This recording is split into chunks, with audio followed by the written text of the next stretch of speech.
선생님 안녕하십니까? 네, 안녕하세요. 네네. 워낙 금융투자업계 인싸로 요즘에 통하고 계셔서 또 왜 이러십니까? 귀한 시간 내주셔서 너무 감사하고요. 일단 하이투자증권 리서치센터에 대한 간략한 소개 좀 부탁드리겠습니다. 신구의 조합이 상당히 잘 조합을 이루는 회사다. 저희 뭐 27년, 20년 뭐 이렇게 되신 분들 참 많고요. 또 그다음에 1년 차에서부터 5년 차까지 또 어린 친구도 많습니다. 그래서 둘이 이 조화를 잘 이룬다는 거고요. 특히 인원수가 대형사보다 많이 적을 수밖에 없기 때문에 네. 저는 딱 하나입니다. 가장 깊게 가죠, 우리는. 네네. 그거 가지고 그래도 조금 이제 특히 이 디지털 트랜스포메이션 쪽이나 아니면 무슨 그린 뉴딜 뭐 최근에 이런 얘기 많이 나오지만 그 해당 분야에서 깊이는 좀 시장에서 인정을 해주시는 것 같아서 굉장히 좀 감사하게 생각하고 있습니다. 기재부에 뉴딜 실무 지원도 멤버신 걸로 알고 있거든요. 미촉이 되셔서 네네네. 뉴딜도 그렇고요. 하여튼 최근 들어 정부 분들이 실제 필드에서 어떻게 생각하니? 라고 해서 많이 좀 불러주세요. 그래서 네네. 저희 금융권도 이 돈만 아는 또 그런 사람들이 아니라 네. 정말 국익이나 국가를 위해서 뭔가 도움을 드릴 수 있다면 기꺼이 나가서 해야 되겠다는 생각이 있고요. 네. 산업통상부도 예를 들면 글로벌 밸류체인, GVC 문제 있을 때 필드에서 어떻게 대응을 해야 되는지에 대한 문의가 좀 들어오셨을 때 네. 저희 또 이렇게 좀 업력이 있는 시니어들이 또 적극적으로 좀 도와드리는 바도 있고요. 네네. 기획재정부, 특히 뭐 국토교통부에서 최근에 새로운 어떤 모빌리티 정책 네. 이럴 때도 들어가고 대통령 직속 자문기관들에도 많이 좀 말씀을 드리고 있어요. 아무래도 뉴딜의 깊이는 그래도 증권업계에서 고태봉이다 이런 말이 있어가지고 그건 뭐 잘 모르겠고. 뉴딜에 대해서 좀 여쭤보겠습니다. 최근 우리나라 어느 정도 지금 진행되고 있는 건가요? 뉴딜 정책에 대해서? 그 전에 뭐 지금 시기가 시기인지라 이 바이든 얘기를 좀 해야 될 것 같아요. 네. 트럼프의 경우에는 미국에서 셰일가스가 많이 발견되잖아요. 네네네. 탄소 경제에 대한 별로 죄책감이 없어요. 아 트럼프는 네, 그렇죠. 네. 그리고 파리 기후 협약이라는 게 지구 온난화라든지 이런 것 때문에 특히 이제 많은 국가들이 좀 책임을 통감하고 요건 탄소의 배출량을 획기적으로 줄여야 된다. 이게 파리 기후 협약인데 트럼프 대통령은 하자마자 나 안 해. 그래서 오바마가 만들어놨던 파리 기후 협약에서 탈퇴를 하죠. 네. 근데 이제 바이든 같은 경우는 다시 이 파리 기후 협약 재가입하겠다. 네. 그리고 10년 동안 약 2조 달러 정도를 특히 그린 뉴딜 정도에 투자하겠다 얘기이기 때문에 네. 상당히 미국도 큰 변화가 있을 것 같고요.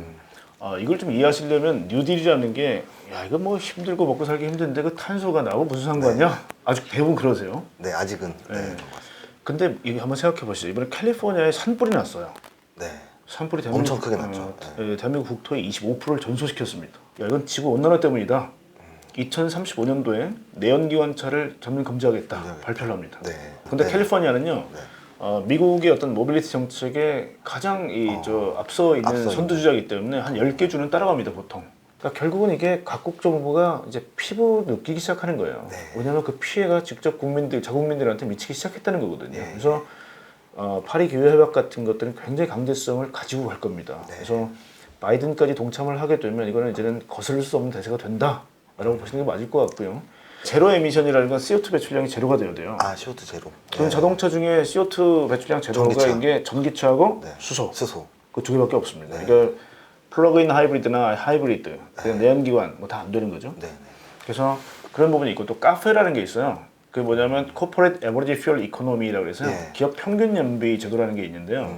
거기 이제 바이든은 야 제대로 돌려놓겠다. 그래서 300만 대가 되는 관용차는 전기차로 바꿀게. 10년 동안 2조 달러 이쪽으로 다 바꿀 거야. 탄소 경제 이제는 탄소 중립으로 갈 거야. 이게 근데 쉽지 않습니다. 왜냐하면 이게 각 국가별로 보면요. 이미 유럽하고 미국 쪽은 탄소 피크, 카본 피크를 이미 1900년대 말에 찍었어요.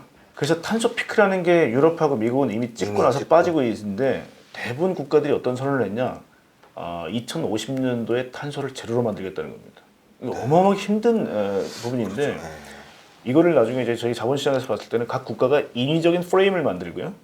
이 프레임에 맞춰서 기업들이 변화하는 과정에서 성장을 이끌어 나가는 거예요. 그러니까 왜냐하면 일반 어떤 자본주의의 어떤 그 경제 구조에 맡겨놨더니 한계에 봉착했다는 겁니다. 자본주의가. 네. 그래서 인위적 프레임을 만들고 있기 때문에 사실 이 부분은 전 세계 같이 갈 수밖에 없어요. 그래서 일본도 2050년 탄소 제로. 그리고 얼마 전에 아주 깜짝 놀랄 발표가 하나 있었습니다. 시진핑이 2060년도에 중국이 탄소 제로로 가겠다는 거예요. 2060년이요. 2060년. 네네. 그리고 탄소 피크는 2030년. 30년. 자, 그럼 한번 생각해 보시죠. 대한민국은 탄소 피크가 2018년입니다. 아, 2년 전이네요. 네. 2018년에 딱 찍고 나서 이제 빠지는데, 자, 그럼 중국하고 한번 계산해 보시죠. 탄소 피크가 2030년, 한국 2018년. 세게 하면 12년 차죠. 네.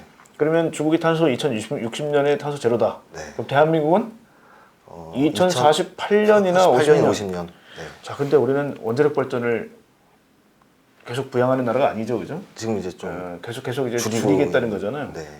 사실상 불가능합니다. 그렇다고 우리나라 사막이 많아서 태양광 발전이 되는 것도 아니고 네. 바람이나 아니면 이제 조력이 굉장히 큰 게 아닙니다. 네, 네, 네. 그래서 신재생 에너지를 맞출 수가 없습니다. 네. 물리적으로. 네, 네. 그래서 대한민국에서 고민하다가 내린 결론은 수소를 해외에서 사오는 겁니다. 해외에서 우리나라에서는 자급이 안 돼요. 그래서 만약에 태양광 발전이나 이런 것들이 훨씬 더 밀도가 높아지게 되면 네. 사실은 제일 좋은 거는 널려 있는 물과 그쵸. 그다음에 늘 내리쬐이는 햇빛을 가지고 네, 네, 결국은 자연 에너지를 가지고 물을 전기불하는 게 가장 최적인데 네. 지금 실력으로는 되지 않아요 그게. 그래서 전기가 풍부하게 넘치는 나라 같은 경우는 잉여 전기를 가지고 개질 즉 컨버팅을 해서 네. 물질을 수소 상태. 그러니까 수소는 여러분이 좀 헷갈리시면 액체 전기라고 아주 생각하시면 돼요. 네, 네. 가장 쉬운 표현은 액체 전. 남는 전기를 가지고 물을 전기분해해서 H를 다량으로 만들어내는 겁니다. 네. 그래서 그게 아마 왜냐하면 우리가 ESS 전기 어떤 스토리지는 네, 네. 아무리 우리가 충전을 해놔도 하나도 안 썼다 하더라도 방전이 되죠. 네. 근데 물질을 바꿔놓게 되면 저장도 가능하고요. 네. 수송도 가능하고 수출도 가능합니다. 그래서 마치 우리가 LNG를 수입하듯이 수소를 저희가 수입을 해오면 돼요. 일본도 지금 호주로부터 수입을 하고 있죠. 그래서 이제 내연기관 차가 전기차로 바뀌는 차로죠. 게 이런 어떤 에너지의 전환과도 일맥상통하고요. 예. 우리가 논란이 많았던 fuelcell, electronic vehicle, 네. 즉 수소 연료 차, 전기차도 역시 마찬가지로 이게 가야 되냐 말아야 되냐의 부분이 아니라 네. 에너지의 패러다임을 크게 쉬프트하게 되면 사실은 100% 전기로 갈 거냐 그런 전기를 100% 우리가 만들 수 있느냐 하고 같은 질문이에요. 네.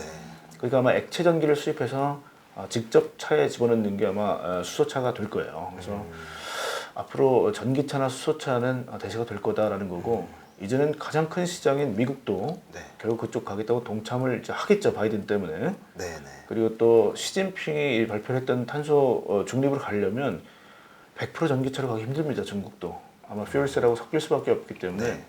이 두 개가 아마 큰 패러다임이 될 거고요.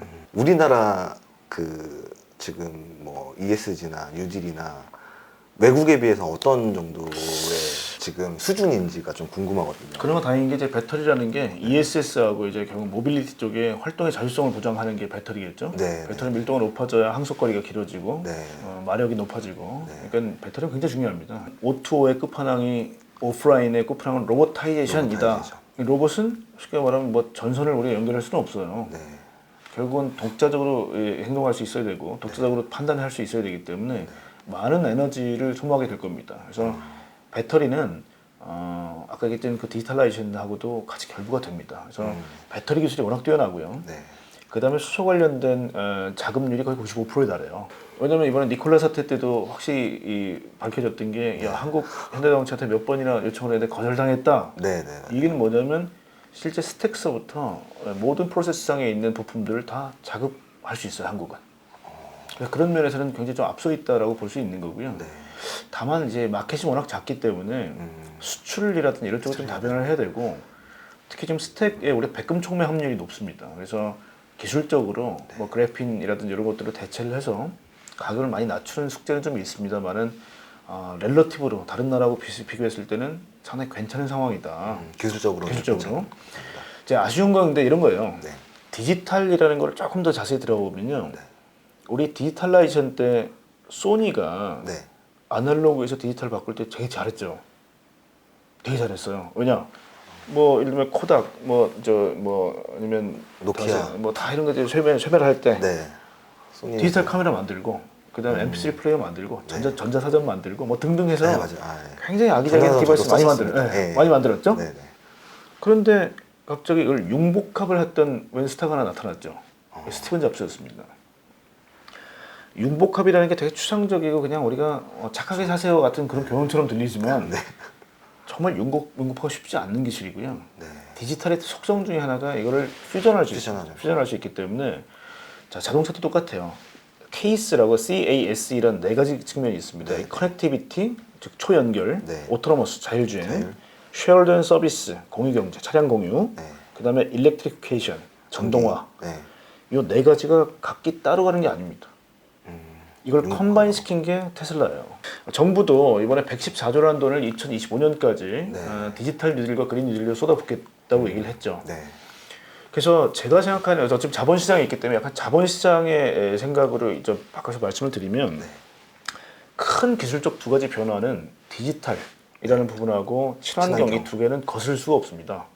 왜냐하면 이번에 우리 코비드-19 코로나를 겪으면서 느꼈던 거는 야 온라인 투 오프라인 O2O 네.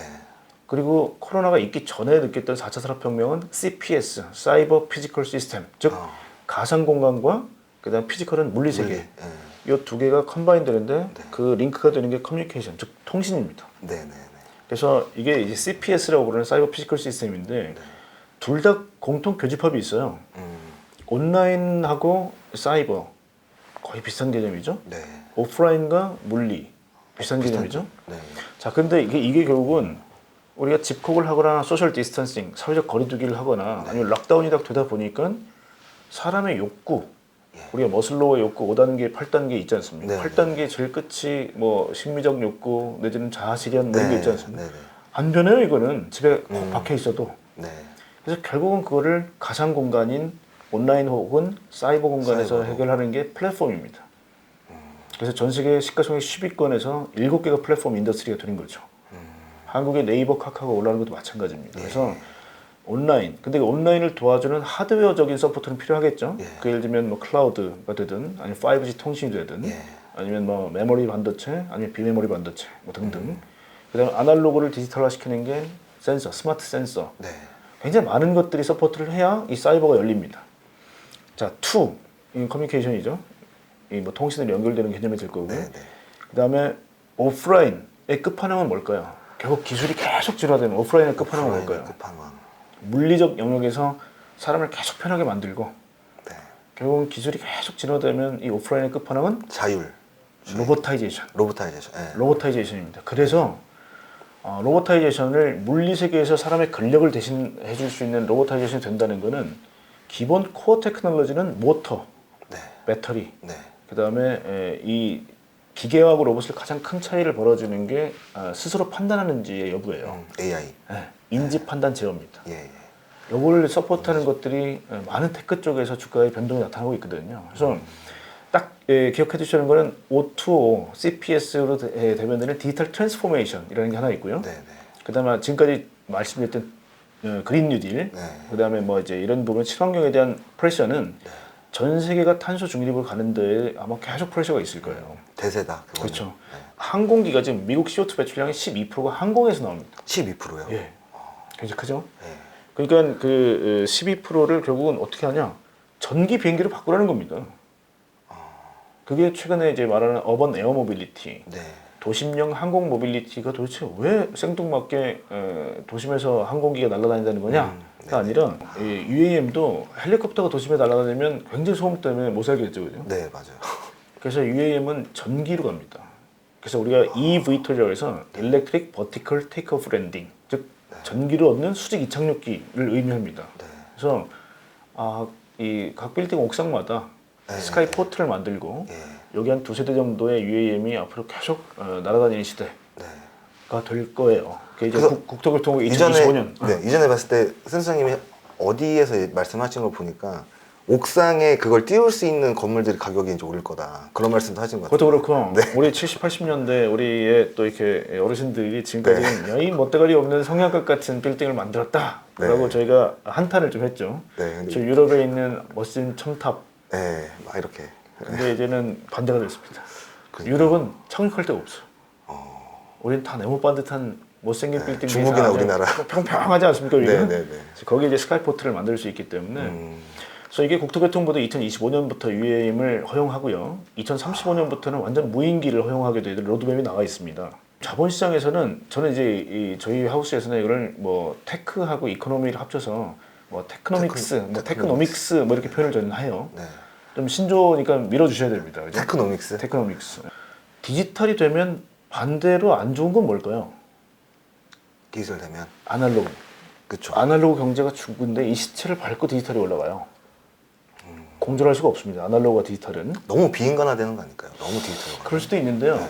그렇다고 우리가 LP판을 뭐 지금 다시는 복고풍 레트로가 오고는 있지만 네. LP가 MP3로 바뀌게 되면 사라져요. 어쩔 수 없습니다, 이거는. 그리고 또 만약에 친환경, 탄소 제로가 되면 또 이면에 있는 건 뭘까요? 탄소 경제입니다. 그쵸. 예를 들어 네. 전기차가 되면 주유소나 정유소는 정유업체는 다 힘들어질 거예요. 그렇죠. 그럼 주식시장이나 아니면 시가총액이나 밸류에이션은 어떻게 될까요? 방향은 ESG나 SRI 결정을 하고요. 속도는 코로나가 이번에 결국은 더 프레셔를 가합니다. 네. 힘은 뭐냐? 저는 정부의 재정정책 내지는 통화정책으로 봅니다. 왜냐? 114조라는 디지털 뉴딜과 그린 뉴딜에 정부가 2025년까지 단위 시간 동안에 어마어마한 힘을 가해요. 5년 안에 114조. 그렇죠. 그래서 지금 유동성이라는 부분이 네. 내년도도 저희가 봐야 될 것들이 만약에 통화정책이 끝났을 때 재정정책으로 바톤이 순조롭게 이어질 거냐, 그리고 그 돈의 규모가 안 줄어들 거냐, 힘이 계속 가해질 거냐, 아니면 백신이 성공적으로 돼서 네. 예를 들면 코로나에 대한 어떤 위기 자체가 사라졌을 때 전 세계가 풀어놓은 돈에 대해서 야 이거 그동안 풀어놨던 돈이 너무 많아, 이거 테이퍼링을 했을 때 일종 텐트럼이 발생할 수 있어요. 네네. 그러니까 돈의 흐름은 저희가 계속 와칭을 해야 된다는 거죠. 종합해 보면 기술의 두 변화는 거슬 수가 없고요. 예. 그 다음에 이걸 자본시장 내에서는 실제 이 두 가지의 이 양면되는 것들이 합쳐서 제로섬이 돼서 제로가 될지언정 네네. ESG, 그 다음에 코로나, 그 다음에 이제 어떤 뉴딜에 대한 어떤 재정 정책 네. 이것들이 밸류에이션을 가속화시킵니다. 음. 왜냐하면 우리가 주가를 결정하는 변수가 분모에 해당되는 게 요구 수익률에서 성장률을 빼는데요. 네네. 요구 수익률은 금리하고 같이 있기 때문에 확 쪼그라들었죠 지금. 네네. 금리가 내려. 금리가 내려서 확 네. 쪼그라들었고요. 그 다음에 성장에 대해서는 야 이렇게 뭐 뽐뿌를 넣으니 성장할 것 같아. 하게 되면 분모가 확 작아지는 거죠. 네, 그렇죠. 자, 밸류가 그럼 확 올라가. 확 올라가죠. 네. 그게 지금까지 왜 주가가 이렇게 크게 올라갔는지. 그래서 주가 올라가는 거하고 펀더멘탈하고 무관하게 갈 수 있는 이유가 바로 이 얘기입니다. 그래서 2020년, 21년도에 극단적 차별화가 발생할 거다.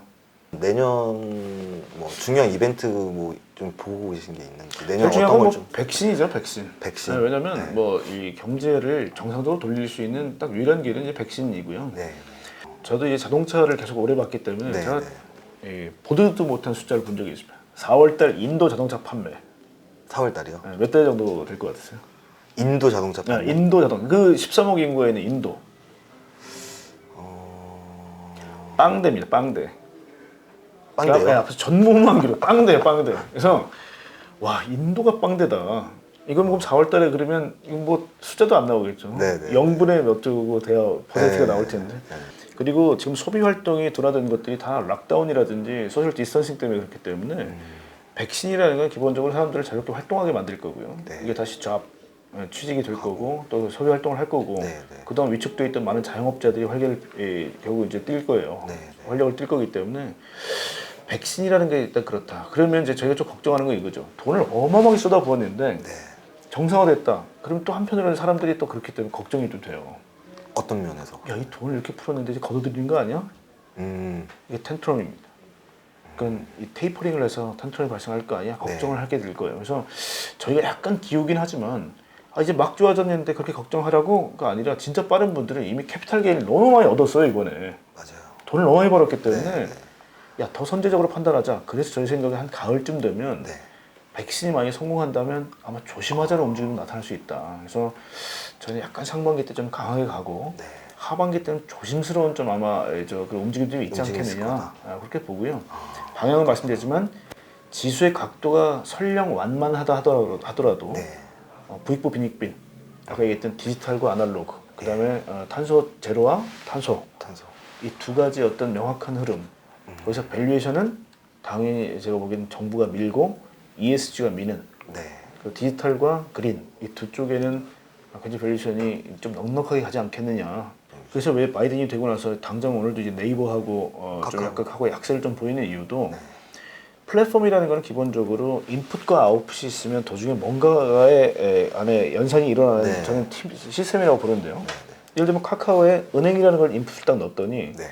스마트 뱅크가 통 튀어나왔어요. 네. 그리고 예를 들면 여기다가 바로 투자증권을 탁 넣었더니 카카오 증권이 퉁 튀어나왔는데 네. 카카오페이 증권이 네. 어마어마한 거예요 이게. 그렇죠. 그리고 지금까지는 야, 이 쿠팡이냐 뭐 아니면 G마켓이냐 막 그러고 있었는데 뻘쭘하게 네이버 쇼핑 확 올라가죠. 그죠? 네. 맞아요. 이 플랫폼이 가진 이 힘이 어마어마하다는 걸 이번 느꼈어요 저희들이. 야 이건 뭘 하더라도 이거 다 잡아먹겠구나. 네. 근데 또 하나의 프레임은 뭐냐? 우리가 안 하면 해외 기업한테 잡아먹힌다도 확실했어요. 네이버가 안 크면 네. 저희는 구글한테 먹히고 예를 들어 쿠팡이 안 크면 결국은 우리는 아마존한테나 알리바바한테 먹히게 돼 있어요. 그래서 한국의 디펜스를 위해서는 어느 정도는 사이저블하게 가야 된다. 네. 네. 그래서 그 부분에서 아마 바이든이 이미 다 큰 애들하고 우리처럼 커가 되느라고 좀 다르다고 저는 보는데 네. 그런 부분에서 조금 조심할 필요도 있다. 대신에 하드웨어적인 요소는 굉장히 셀 겁니다. 힘은. 왜냐하면 그 방향은 바뀌지 않아요. 다만 저희가 플랫폼 자체에서는 조금 제동으로 갈 수도 있다. 이런 생각을 좀 합니다. 마지막으로 뭐 좀 이렇게 보시는 분들께 하시고 싶은 말씀이나 뭐 있으시면. 연합 인포맥스에서 하고 있는 이 유튜브 많이 사랑해 주시고요. 앞으로 저희 증권가 리서치들도 참 열심히 하겠습니다. 그래서 초대도 말씀드렸지만 국익을 위해서도 열심히 애쓰고 또 투자자 여러분들의 수익을 위해서도 최선을 다하겠다는 말씀을 드리고 방송을 마치겠습니다. 네. 오늘 너무 감사합니다. 네, 고맙습니다. 네. 네.